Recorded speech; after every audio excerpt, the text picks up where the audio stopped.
জঙ্গিবাদ, সন্ত্রাস, মাদকাসক্তি, এর বিরুদ্ধে জনমত সৃষ্টি করতে হবে, এর বিরুদ্ধে প্রতিরোধ গড়ে তুলতে হবে। কারণ একটা মানুষকে সর্বনাশের পথে ঠেলে দেয় মাদকাসক্তি, একটা শুধু মানুষ না, একটা পরিবারকে ধ্বংসের দিকে ঠেলে দেয়। ছাত্রলীগের প্রত্যেকটা নেতাকর্মীকে এটা মনে রাখতে হবে যে ছাত্র রাজনীতি আমরা করব, কিন্তু শিক্ষা গ্রহণ করাটাই হচ্ছে সব থেকে বড় কাজ। যুদ্ধাপরাধীদের বিচার চলবে জানিয়ে প্রধানমন্ত্রী বলেন, যারা যুদ্ধাপরাধী ও স্বাধীনতা বিরোধীদের রাজনৈতিকভাবে প্রতিষ্ঠিত করেছে তাদেরও বিচার বাংলার মাটিতে হবে। যাদের হাতে পতাকা দিয়েছে তারাই যুদ্ধ অপরাধী হিসেবে তাদের বিচারের কাঠগড়ায় দাঁড়াতে হয়েছে, বিচার হয়েছে, শাস্তি হয়েছে, তা কার্যকর হয়েছে। তাহলে যারা এদের মদত দিয়েছে তাদেরও বিচার বাংলার মাটিতে একদিন হতেই হবে। অশিক্ষিতদের হাতে যদি রাষ্ট্র পরিচালনার দায়িত্ব পড়ে দেশের কি দুরবস্থা হতে পারে সেটা তো আমরা হারে হারে টের পেয়েছি ওই ৭৫ সালের পর থেকে। এছাড়া শিক্ষা, স্বাস্থ্য, শিল্প, অবকাঠামো সহ বিভিন্ন ক্ষেত্রে সরকারের নেয়া নানা উন্নয়ন কর্মকাণ্ডেও তুলে ধরেন প্রধানমন্ত্রী। শিক্ষা, শান্তি, প্রগতি ছাত্রলীগের মূলনীতি। রকুনুজ্জামান, বাংলা ভিশন, ঢাকা। এদিকে সকালে প্রধানমন্ত্রী শেখ হাসিনা বলেছেন, কোনোভাবেই বাংলাদেশকে সন্ত্রাসী রাষ্ট্রে পরিণত হতে দেওয়া হবে না। প্রধানমন্ত্রীর কার্যালয়ে পুলিশের ঊর্ধ্বতন কর্মকর্তাদের সঙ্গে আলোচনা শেষে তিনি বলেন, দেশ যখন উন্নয়ন করে তখনই ষড়যন্ত্র হয়। মঙ্গলবার পুলিশ সপ্তাহ উপলক্ষে প্রধানমন্ত্রীর কার্যালয়ে যান ঊর্ধ্বতন পুলিশ কর্মকর্তারা। সেখানে সুষ্ঠু নির্বাচনে পুলিশের ভূমিকার পাশাপাশি জঙ্গি দমনে পুলিশের সফলতার প্রশংসা করেছেন তিনি। সংসদ সদস্য লিটন হত্যাকাণ্ডের পুনরাবৃত্তি যেন না ঘটে, সারা দেশে পুলিশ কর্মকর্তাদের সে বিষয়ে আরো সতর্ক থাকার নির্দেশ দিয়েছেন প্রধানমন্ত্রী। অনুষ্ঠানে পুলিশ কর্মকর্তারা বাহিনীর উন্নয়নে নানা দাবি দেওয়া প্রধানমন্ত্রীর কাছে তুলে ধরেন।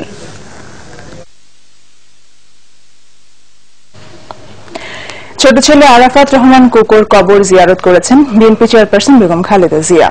আরাফাত রহমান কোকোর দ্বিতীয় মৃত্যুবার্ষিকী উপলক্ষে বিকেল ৫টায় বনানী কবরস্থানে যান বিএনপি চেয়ারপারসন বেগম খালেদা জিয়া। দীর্ঘক্ষণ পুত্র আরাফাত রহমান কোকোর কবরের পাশে বসে ফাতেহা পাঠ করেন বেগম জিয়া। এরপর আরাফাত রহমান কোকোর রুহের মাগফিরাত এবং দেশ ও জাতির সমৃদ্ধি কামনায় মোনাজাতে অংশ নেন বিএনপি চেয়ারপারসন। এ সময় আরাফাত রহমান কোকোর দুই মেয়ে জাহিয়া রহমান ও জাফিয়া রহমান, বেগম জিয়ার আত্মীয় স্বজন, বিএনপির মহাসচিব মির্জা ফখরুল ইসলাম আলমগীর, স্থায়ী কমিটির সদস্য সহ দলের সিনিয়র নেতারা বেগম জিয়ার পাশে ছিলেন। এরপর বাদ মাগরিব আরাফাত রহমান কোকোর স্মরণে বিএনপি চেয়ারপারসনের গুলশান কার্যালয়ে অনুষ্ঠিত হয় মিলাদ ও দোয়া মাহফিল। বিএনপির স্থায়ী কমিটির সদস্য সহ কেন্দ্রীয় নেতারা মিলাদে শরিক হন। ২০১৫ সালের ২৪ জানুয়ারি হৃদরোগে আক্রান্ত হয়ে মালয়েশিয়ায় মারা যান শহীদ রাষ্ট্রপতি জিয়াউর রহমান ও বিএনপি চেয়ারপারসন বেগম খালেদা জিয়ার ছোট ছেলে আরাফাত রহমান কোকো।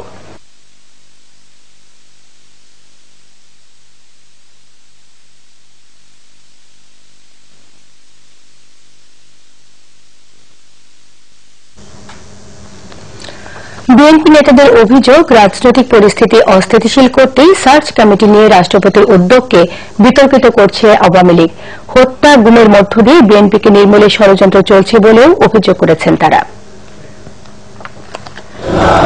শহীদ রাষ্ট্রপতি জিয়াউর রহমান এবং বেগম খালেদা জিয়ার ছোট ছেলে আরাফাত রহমান কোকোর দ্বিতীয় মৃত্যুবার্ষিকী উপলক্ষে দোয়া ও মিলাদের আয়োজন করা হয় বিএনপির নয়াপল্টন কেন্দ্রীয় কার্যালয়ে।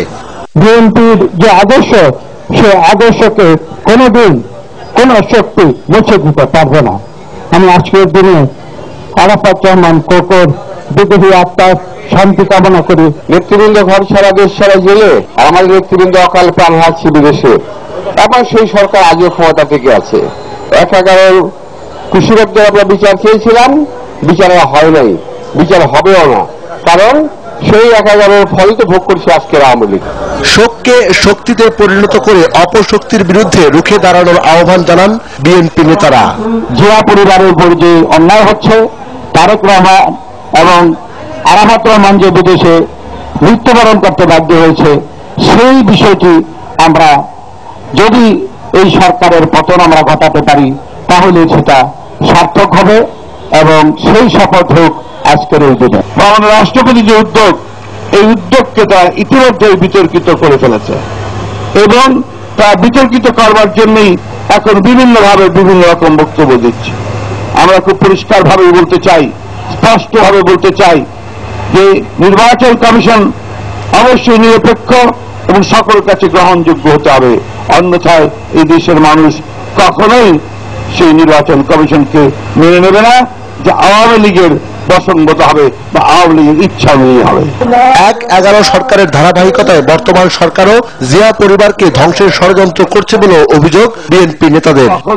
সিকান্দার রহমান, বাংলা ভিশন, ঢাকা। বাণিজ্যমন্ত্রী তোফায়েল আহমেদ বলেছেন, জাতীয় নির্বাচন ও সার্চ কমিটি নিয়ে বিএনপির বাড়াবাড়ি বা নতুন প্রস্তাব দিয়ে কোনো লাভ হবে না। রাজধানীর নবকুমার ইনস্টিটিউটে ৬৯-এর গণ অভ্যুত্থানে নিহত শহীদ মতিউর রহমানের স্মরণ সভায় এসব কথা বলেন বাণিজ্যমন্ত্রী।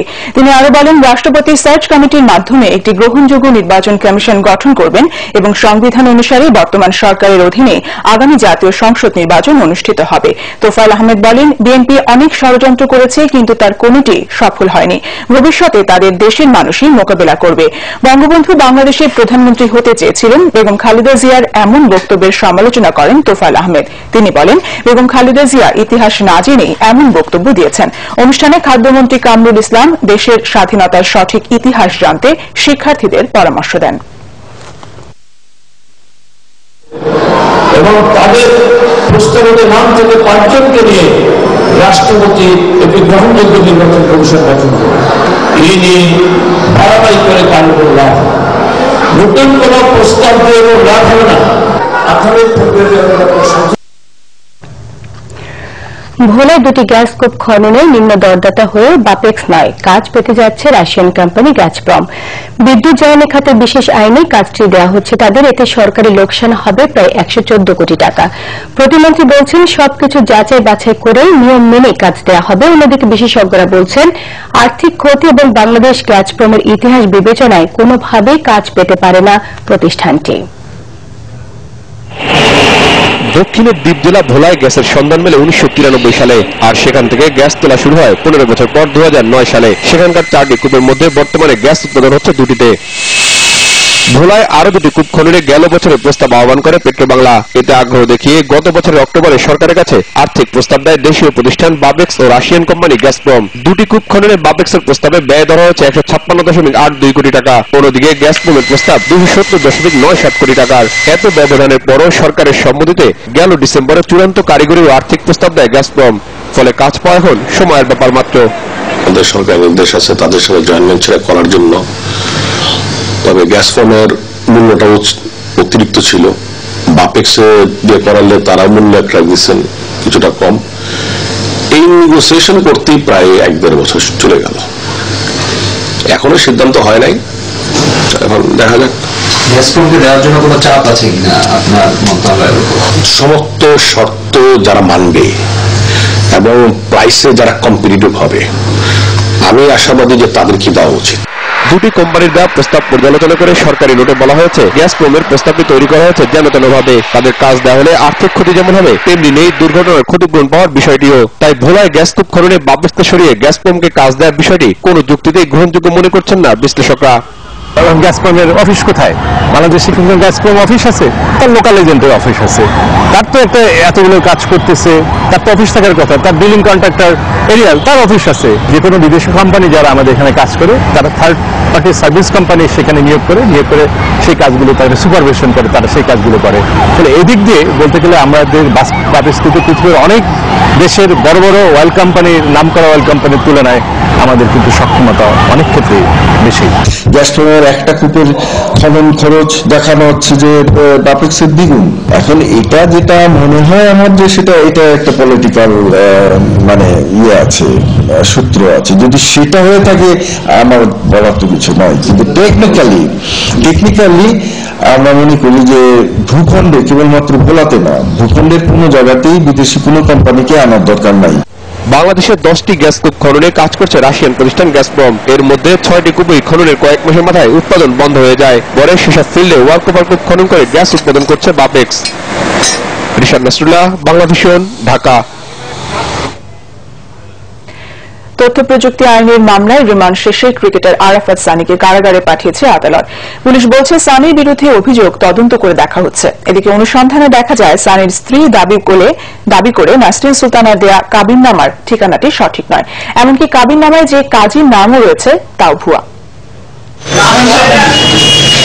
বাংলাদেশ জাতীয় দলের ক্রিকেটার আরাফাত সানিকে তথ্য প্রযুক্তি আইনের মামলায় একদিনের রিমান্ড শেষে মঙ্গলবার আদালতে হাজির করে পুলিশ। আর কোনো রিমান্ডের আবেদন না করায় সানিকে কারাগারে পাঠানোর নির্দেশ দেয় আদালত। তেজগাঁও জোনের এডিসি ওয়াহিদুল ইসলাম জানান, জিজ্ঞাসাবাদে সানি তার বিরুদ্ধে আনা সব অভিযোগ অস্বীকার করেছেন। তথ্য প্রযুক্তি আইনে মামলা হয়েছে, আপনি জানেন তার যে ফেসবুক ভাইবার মেসেঞ্জারের কথা বলেছে, এইগুলো আসলে আমরা হিসেব পরামর্শের বাইরে আমাদের বলার কিছু নাই।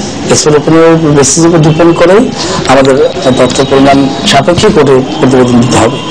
পুলিশ আরো জানায়, নাসরিন সুলতানাকে বিয়ের কথা অস্বীকার করেছে সানি। তবে নাসরিন সুলতানা সানিকে স্বামী হিসেবে দাবি করে কিছু তথ্য উপাত্তও উপস্থাপন করেছেন। সবাই মিরপুরে আসছিল, ওরা ইনফ্যাক্ট আমাদেরকে যেতে বলেছিল।